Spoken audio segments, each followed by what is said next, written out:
বিশেষ টেট পৰীক্ষা আমি পাতিলোঁ আৰু ফলাফল যেটো আছিল 15,000 মান তেওঁলোকে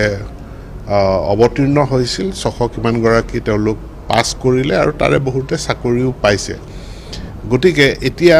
বিশেষ টেট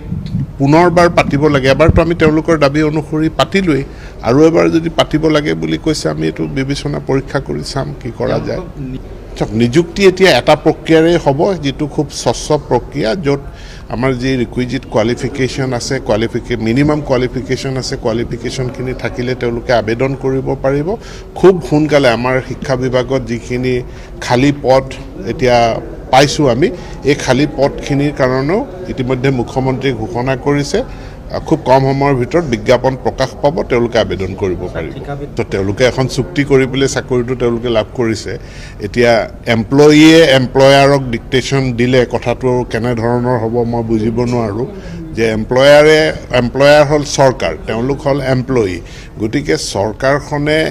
এমপ্লয়াৰ হিচাপে এমপ্লয়ি সকলৰ পৰা যিখিনি মিনিমাম আশা কৰে বা যিখিনি কাম বিচাৰে তাৰ কাৰণে এই এনুৱেল এপ্ৰাইজেলটো বিচৰা হৈছে আৰু এইটো কন্ট্ৰাক্টৰ পাৰ্ট এটা কন্ট্ৰাক্টত লিখা আছে কোনোবাই প্ৰশ্ন কৰিছে যে ৰেগুলাৰ শিক্ষকৰ ক্ষেত্ৰত কিয় নহয় ৰেগুলাৰ শিক্ষকৰ কাৰণেও এচিআৰৰ কাৰণে আমি প্ৰস্তুতি হৈ আছে গতিকে তেওঁলোকৰ ক্ষেত্ৰত ৰেগুলাৰ টিচাৰৰ ক্ষেত্ৰত এচিআৰ এপ্লিকেবল হ'ব কন্ট্ৰাক্চুৱেল টিচাৰৰ ক্ষেত্ৰত এপিআৰটো এপ্লিকেবল